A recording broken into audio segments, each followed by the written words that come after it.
Assalamualaikum warahmatullahi wabarakatuh. Perkenalkan nama saya Hilma Sari sebagai presentator pertama dari kelompok 5. Di sini saya akan menjelaskan fungsi rumus-rumus pada menu finansial. Yang pertama ada akrin M.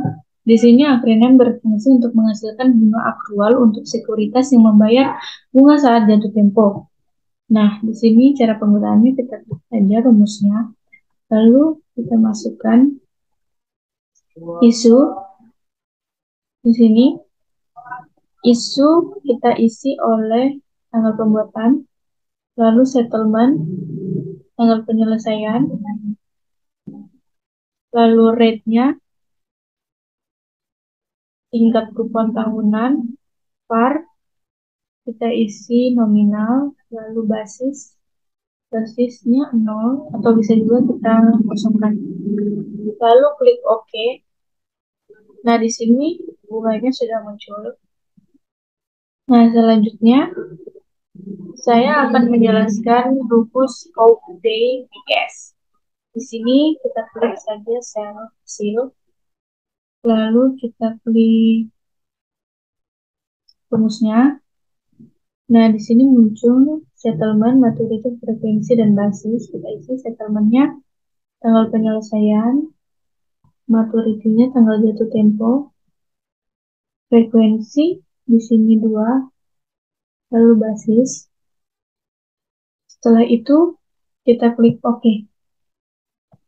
Nah, di sini kita ubah format nomornya menjadi number.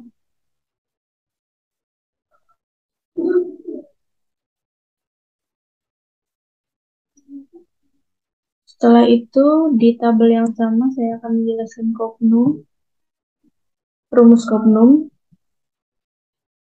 Di sini, Kopnum berfungsi untuk menghasilkan jumlah kupon atau pembayaran bunga yang harus dibayar antara tanggal penyelesaian dan tanggal jatuh tempo. Kita klik dulu sel hasil, lalu kita pilih Kopnum.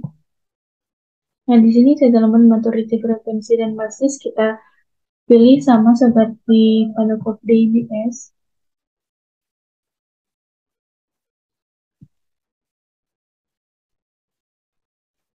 Frekuensi, lalu basis, dan di sini kita klik OK.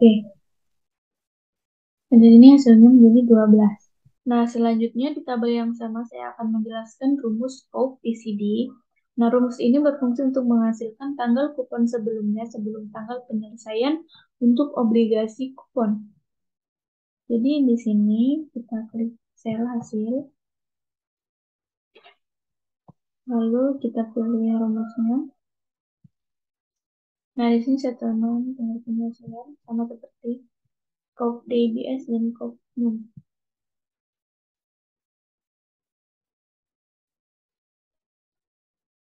Basisnya, lalu klik OK. Nah, di sini kita ubah format numbernya menjadi short date. Nah, jadi di sini tanggal penyelesaian untuk obligasinya menjadi tanggal 1 bulan Januari 2019. Nah, selanjutnya beralih ke menu interest. Nah, di sini fungsi interest yaitu menghasilkan suku bunga untuk sekuritas yang diinvestasikan sebelumnya. Nah, di sini kita pilih rumusnya, lalu settlement, kita isi tanggal penyelesaian, lalu maturity-nya, tanggal jatuh tempo, lalu investasinya, redemption, yaitu nilai penebusan, lalu basis. Nah, di sini lalu kita klik OK. Nah, hasilnya muncul menjadi 39,56%. Saya jelaskan yaitu PMT. Di sini, fungsi PMT merupakan fungsi keuangan yang menghasilkan pembayaran berkala untuk pinjaman. Fungsi PMT dapat digunakan untuk mengetahui pembayaran pinjaman berdasarkan jumlah pinjaman, jumlah periode, dan tingkat suku bunga. Di sini langsung saja kita pilih rumusnya PMT. Lalu di sini rate, kita pilih rate-nya pada suku bunga, kita pilih 4%. Lalu di sini kita beri per 12. Lalu N-nya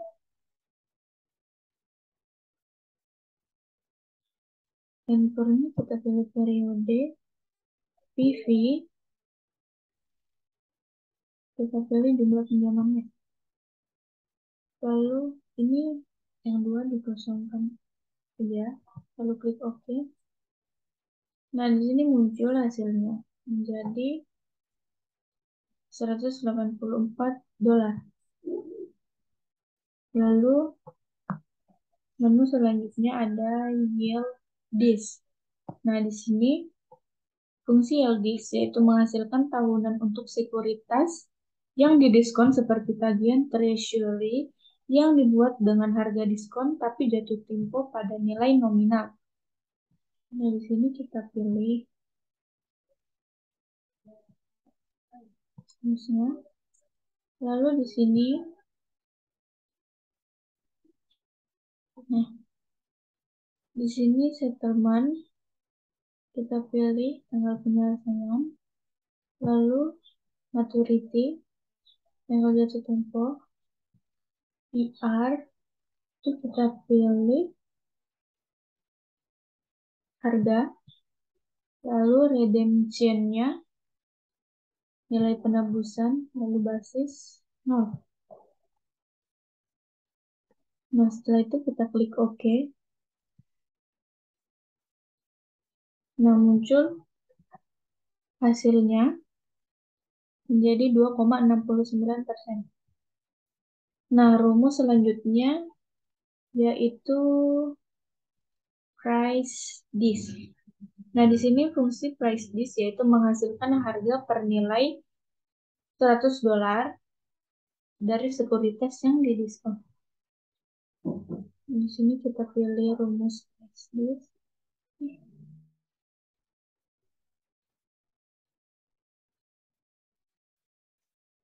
Nah, di sini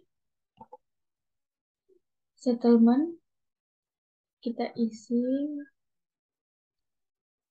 tanggal penyelesaian, lalu maturity-nya, tanggal jatuh tempo, diskon,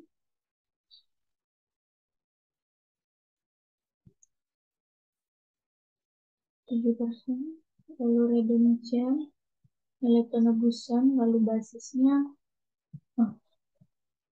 lalu kita klik OK.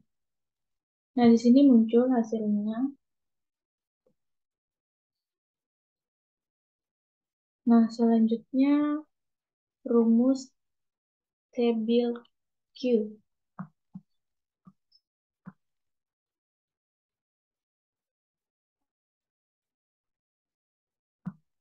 Nah, di sini fungsi table Q menghasilkan setara obligasi untuk tagihan treasury. Nah, di sini kita klik saja lalu pilih rumusnya. Lalu masukkan settlement, tanggal penyelesaian, lalu maturity, tanggal jatuh tempo, lalu diskon atau nilai diskon. Lalu klik OK. Nah, di sini muncul hasilnya menjadi 3,11%. Lalu table yield di sini fungsinya untuk menghasilkan tagihan treasury. Kita pilih saja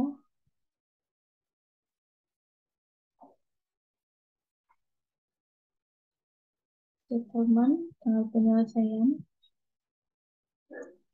lalu maturity, tanggal jatuh tempo, lalu per. Lalu kita klik OK. Nah, hasilnya menjadi 2,50%. Assalamualaikum warahmatullahi wabarakatuh. Perkenalkan, nama saya Siti Nur Aziza Patadangi. Baik, saya akan melanjutkan dari teman saya, formula teks. Yang pertama, lihat. Ada.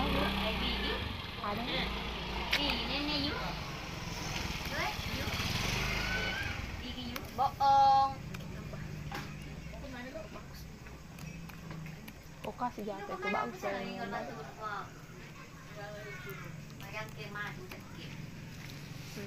Fungsi ini digunakan untuk membaca data sebelah kiri.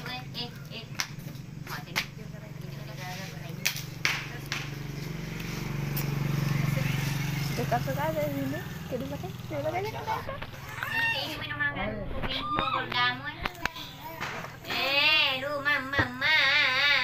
Dekat sekali ini. Dekat sekali ini. Nah, akan menghasilkan seperti ini. Selanjutnya meat. Tidak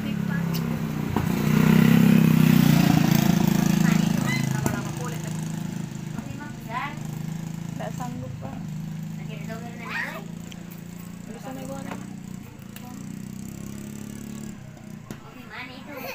Mas Anjar, Mas Anjar. Iya kan? Yang kau beli bakso tadi. Nah, akan menghasilkan ini selanjutnya rek. Anu di belakang kamu, jambang. Bang, kabung. Ini lebih jangan main. Bang, melihat pergi nana ya. Bang, baru tak dia di kosan lain apa kan? Bang,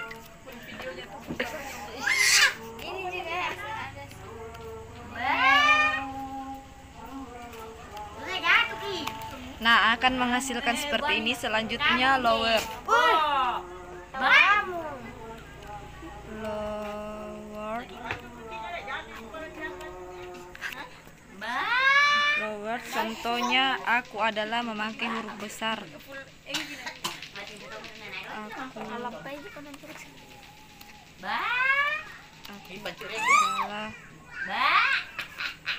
karena akan menghasilkan seperti ini.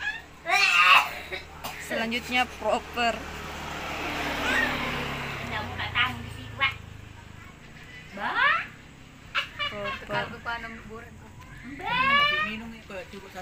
Saya adalah aku memakai huruf besar.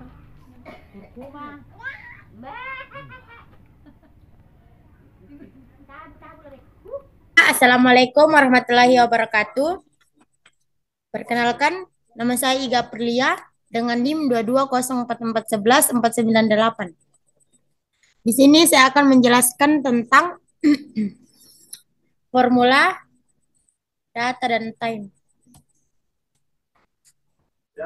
Yang pertama kita masuk ke know. Know fungsinya itu menampilkan tanggal dan waktu saat ini di atas lembaran kerja atau menghitung nilai berdasarkan tanggal dan waktu saat ini.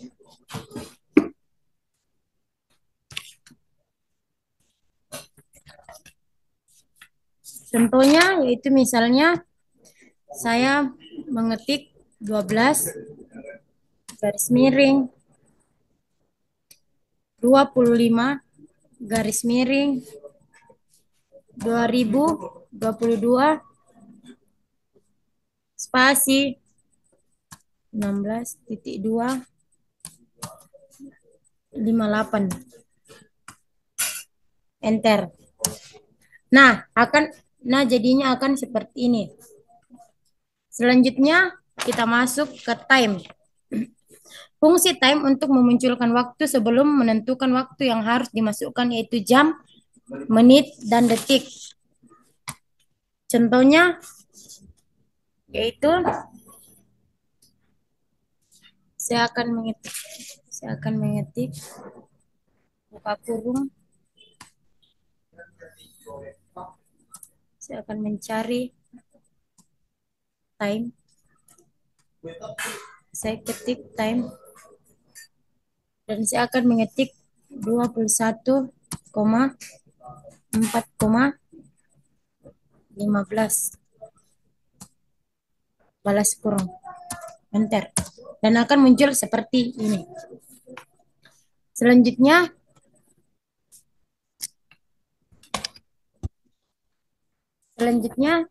saya akan menjelaskan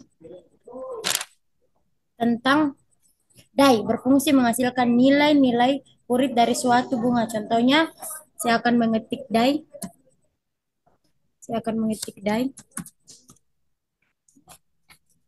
Klik die.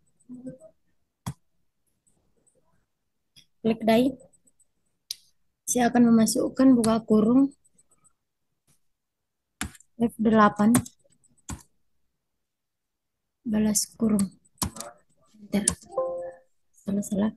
Tunggu.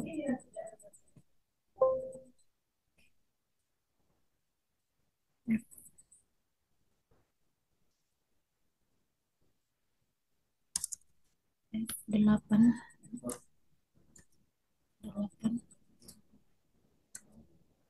Enter. Dan hasilnya akan seperti ini. Selanjutnya, saya akan menjelaskan tentang today. Today berfungsi mengambil data hari ini dari sistem tanggal internal pada komputer yang digunakan. Contohnya, saya akan mencari today. Saya klik today. Terus, saya akan memasukkan saya akan masukkan tutup kurung F17. Enter. Tunggu. Yes. Hasilnya akan seperti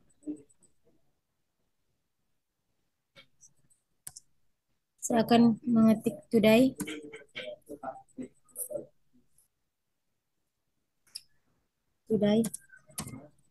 Saya klik today. Saya akan memasukkan tutup kurung tambah F17. Saya akan mengenter. Dan hasilnya akan seperti ini. Selanjutnya saya akan masuk ke minute. Fungsinya menghasilkan menit dari nilai tanggal atau waktu. Saya akan mengetik minute. Saya klik minute. Saya akan memasukkan F9 balas kurung enter. Dan hasilnya akan seperti ini. Selanjutnya saya masuk ke hour. Hour berfungsi untuk menghasilkan jam dari nilai tanggal atau waktu. Contohnya saya akan mencari hour. Saya akan klik. Dan saya akan klik F8 tutup kurung enter. Dan hasilnya akan seperti ini. Selanjutnya sekon. Sekon untuk menghasilkan detik dari nilai tanggal atau waktu. Saya akan mencari sekon. Saya klik. Saya akan memasukkan F9 tutup kurung enter. Dan hasilnya akan seperti ini. Selanjutnya saya akan jelaskan tentang year untuk menghasilkan nilai dari tanggal. Contohnya saya akan mencari year terlebih dahulu. Saya akan klik. Saya akan memasukkan F9 tutup kurung. Hasilnya seperti ini. Month untuk menghasilkan nilai dari bulan dalam satu tahun. Contohnya saya akan mencari month. Saya klik. Saya akan memasukkan F8 tutup kurung enter. Hasilnya akan seperti ini. Terus selanjutnya saya akan menjelaskan tentang network die untuk mencari nilai kerja antara dua tanggal. Contohnya saya akan mencari dulu network die. Network die saya akan memasukkan 11,42,32 balas kurung enter. Hasilnya akan seperti ini. Selanjutnya, saya akan menjelaskan tentang lookup dan referensi. Di sini saya akan menjelaskan row. Seperti dengan contohnya yang ini. Saya akan menjelaskan row. Row mendapatkan posisi baru sebuah sel. Contohnya, klik yang ingin kita ketahui barisannya. Terus kita masuk ke row. Oke. Nah, hasilnya akan seperti ini. Terus selanjutnya, dan begitu pun seterusnya. Cari row. Oke.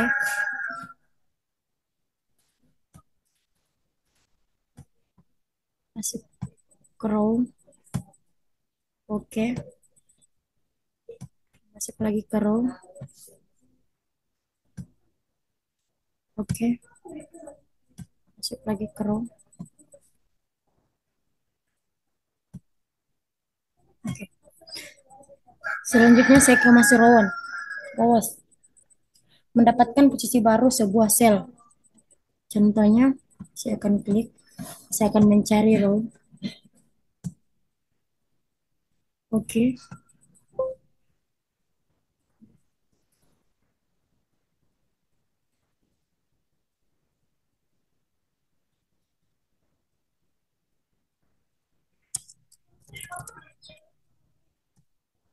Mencari row.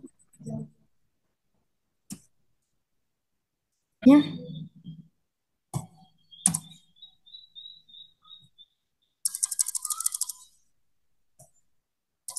Selanjutnya kita masuk ke row. Row mendapatkan posisi baru sebuah sel.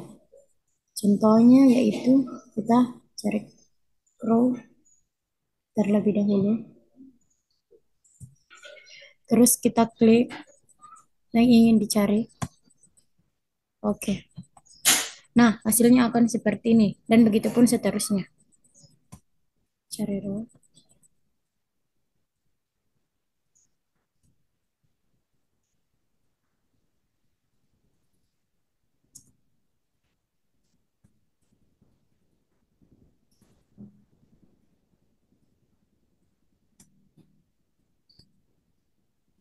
Oke. Kita cari row.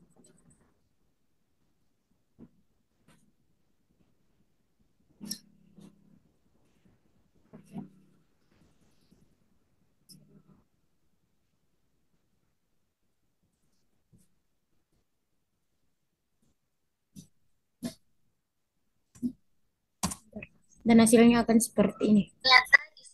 Dan posisi baru sebuah sel. Contohnya yaitu kita klik, kita cari hyperlink. Terus kita klik hasil teks.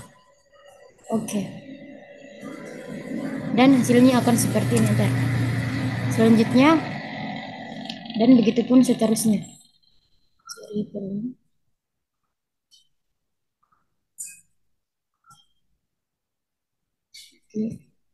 Oke. Seterusnya, kita cari hyperlink.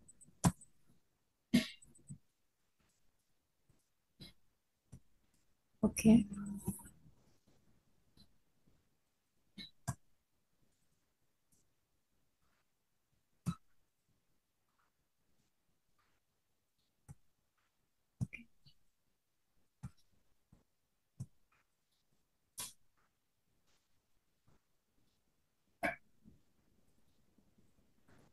Nah, hasilnya akan seperti ini. Selanjutnya kita masuk ke transpose. Selanjutnya transpose untuk pintasan yang menunjukkan ke lokasi lain dalam zat ini atau membuka dokumen disimpan ke semua jaringan. Contohnya yaitu kita klik, kita cari transpose. Terus kita klik, kita ketik hasil teks. Oke.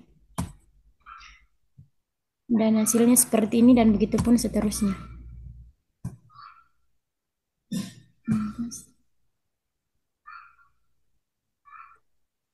Oke. Terus. Oke.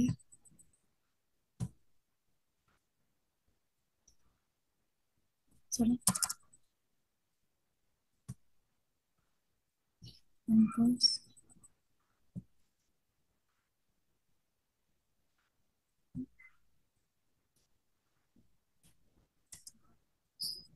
Selanjutnya transpose. Kita cari transpose. Selanjutnya kita klik hasil teks. Selanjutnya enter. Terus kita cari transpose lagi. Kita cari transpose lagi. Kita klik hasil teks. Oke. Selanjutnya transpose lagi. Kita klik hasil teks. Oke. Nah, hasilnya akan seperti ini. Nah, sekian dari penjelasan dari saya. Selanjutnya akan dilanjutkan ke teman saya.